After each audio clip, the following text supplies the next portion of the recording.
va revenir sur ce qui s'est passé dans la nuit. C'est bien sûr la tempête Ciarán qui a frappé la France et en particulier l'ouest du pays. Des records de vent ont été battus, en particulier dans le Finistère. Il y a eu beaucoup de dégâts matériels, mais également 2 décès et plusieurs blessés à déplorer. Dans un instant, Jérémy, restaurateur à Arzon, en Bretagne, qui a vu sa terrasse arrachée, sera avec nous pour nous raconter comment il a vécu cette tempête. Et Éric Brocardi, l'excellent Éric Brocardi, porte-parole des sapeurs-pompiers, sera avec nous également. Et Alexandra Blanc, journaliste météo CNews, nous dira si le pire est derrière nous. Et je pense que Raymond va être très intéressé par la météo du jour. On va regarder ce qui s'est passé dans l'ouest du pays lors du passage de la tempête déjà.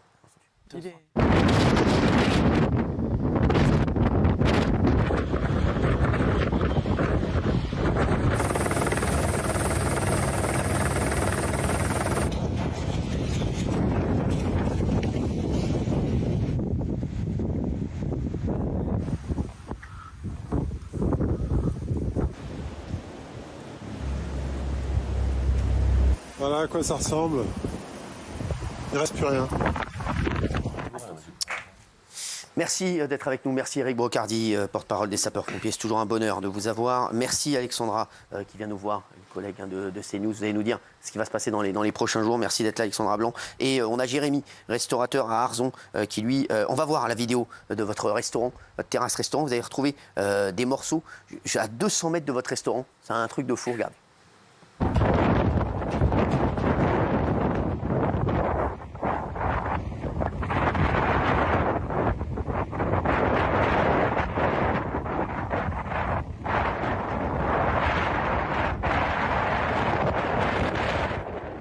C'est un truc de fou. Hein. Alors, comment vous avez vécu ça? Parce que c'est un truc de fou. Vous attendiez ou pas? Vous y attendiez ou pas? Vous avez, pas du tout. Ouais, c'est ça, vous êtes dit, parce qu'on se dit à chaque fois, bon, ça va être très très violent, mais là, c'est vrai que c'est un truc de fou. Hein. On se dit pas, on se dit que ça va tenir de toute façon. Ouais, c'est ça. C'est quand on m'appelle à 23h et qu'on me dit il faut que tu viennes maintenant. Ouais, vous aviez fermé. Ouais, on avait fermé. Ouais. Bien sûr, bah oui.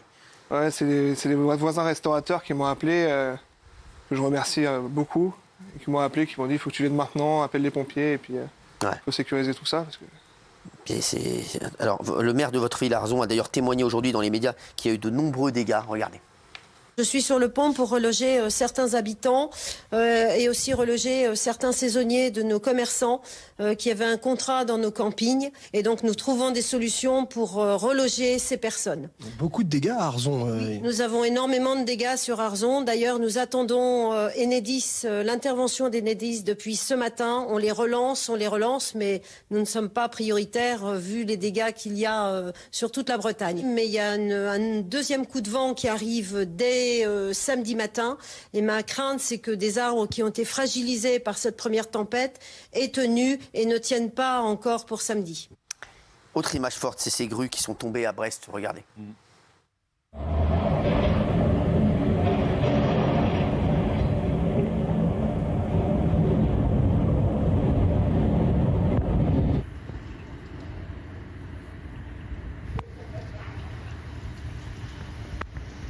Et la team, j'ai entendu un gros boom, la grue, elle est tombée. Incroyable. La grue, elle est tombée. Beaucoup de dégâts, hein. Éric Brocardi, porte-parole de la Fédération nationale des sapeurs-pompiers. Moi, je suis toujours angoissé pour vous, moi, quand il se passe des choses comme ça aussi, parce qu'on dit à tout le monde de rentrer chez soi, mais on dit à tous les pompiers justement de sortir. Il faut aller devant, en fait. Non, mais c'est ça. Pendant qu'on dit aux autres, rentrez chez vous, reculez, nous, on va en avant. Non, mais c'est ça. Donc, c'est un peu le paradoxe. Comment on prépare ça, Éric? Parce que c'est vrai que moi, je me dis, on n'est pas tellement confronté à ça en France. Comment on prépare un truc comme ça? Déjà, mécaniquement, c'est sur une stratégie opérationnelle qui repose, sur la solidarité entre les territoires, avec du prépositionnement et une anticipation. C'est-à-dire qu'en gros, on sait qu'il va y avoir des intempéries à un moment donné qui vont frapper. Et donc, la justesse est d'adapter en fonction des risques qui vont être liés et qui vont être traduits au centre opérationnel départemental autour du préfet, qui vont nous permettre d'ajuster les moyens bien en amont. Et la clé de la réussite, c'est l'anticipation et les messages de diffusion lancés à la population. Parce qu'objectivement, on est vraiment sur un palier de niveau d'information. Vous pouvez faire quoi, vous, en fait? Mais là, ce que l'on peut dire et ce que l'on peut faire, c'est garantir des conseils de prévention qui soient écoutés auprès de la population. Deuxièmement, d'intervenir en cas de nécessité et de danger imminent et secourir la population rapidement. Donc on a cette force de frappe rapide et on a aussi cette expertise de reconnaissance qui vont permettre d'adapter les moyens pour secourir les passants et secourir tout le monde avec des moyens ajustés, des moyens précis, parce qu'aujourd'hui on est vraiment dans des phases où voilà, on doit déblayer, on doit permettre aussi de travailler en interservice avec les autres forces de secours et les autres services techniques des mairies qui ont été fortement sollicités.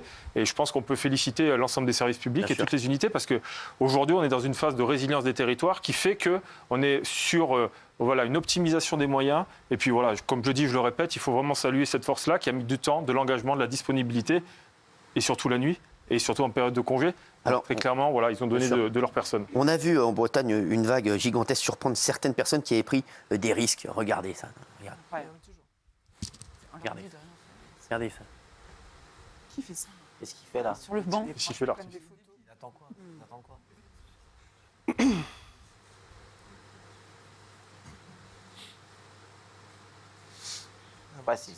Voilà.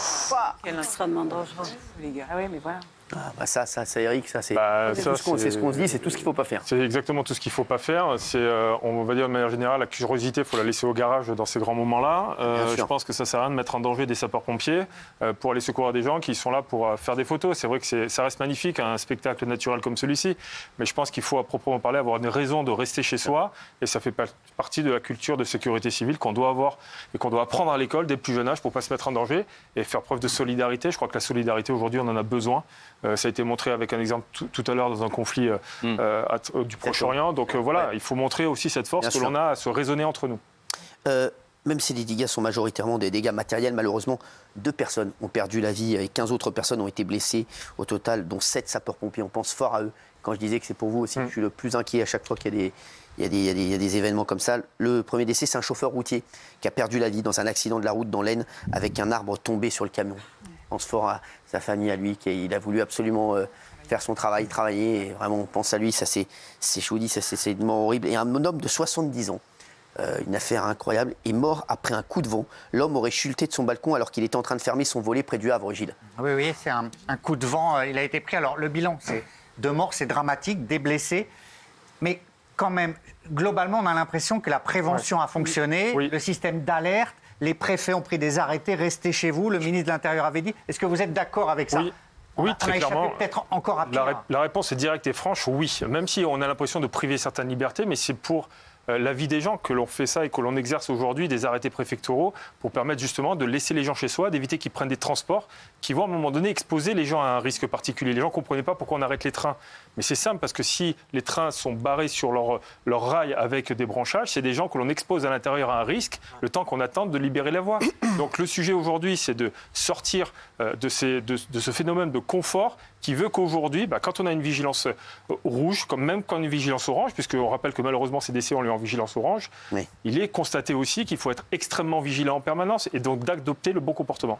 Alors, Jérémy, quels sont les dégâts de votre restaurant? Toute la terrasse effondrée, tout à refaire. Vous ne pouvez pas travailler là pour l'instant? Non. Vous voyez l'entrée sur votre droite là, tout est devant. Le toit à gauche est encore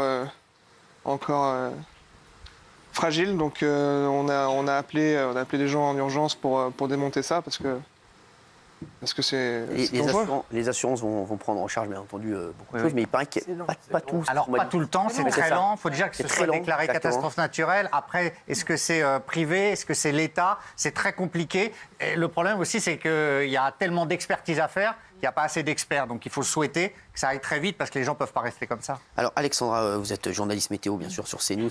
Est-ce que la tempête a été plus sévère que prévu? Alors non, elle n'a pas été plus sévère que prévu. En tout cas, les vents ont été particulièrement forts. On peut à peu près la comparer à la tempête de 1999, puisqu'on a eu localement plus de 200 km/h de vent sur la pointe du Raz. Je ne sais pas si vous vous imaginez, ce sont des vents tempétueux, quasiment du jamais vu. On a d'ailleurs battu des records de vent, des records de rafales de vent par rapport à ce que nous avions connu en 1987 ou encore en 1999. Mais la différence, c'est que là, on a été mieux préparé. C'est ce qu'on disait avec Éric Brocardi. C'est que par rapport à 1999, on a été un petit peu mieux préparé. C'est vrai que les données météorologiques ont également beaucoup évolué, mais en attendant, les vents ont été particulièrement forts. C'est une tempête d'une intensité exceptionnelle. On parlait d'une bombe météorologique. Elle a bien eu lieu. Elle a balayé vraiment tous les pays, le nord-ouest de la France, mais également les côtes de la Manche, où l'on a eu des vents particulièrement forts et tempétueux.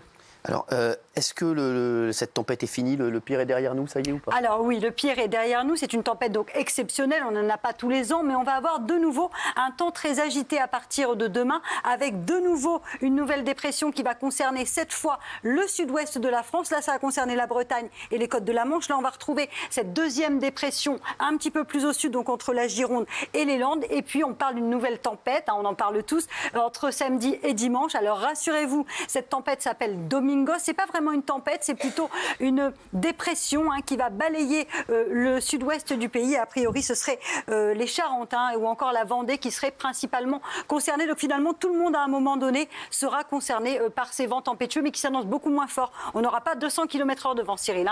Rassurez-vous, on aura 120, 130, mais ça reste assez fort et on a des défilés de perturbations avec des systèmes dépressionnaires assez importants.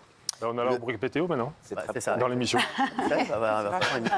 Le pire est derrière nous, c'est ce que disaient les gens qui croisaient Raymond pendant ses vacances. Merci en tout cas Eric, merci Alexandra, et merci d'avoir été avec nous. On espère que Jérémy, que votre restaurant va pouvoir retravailler assez vite. On va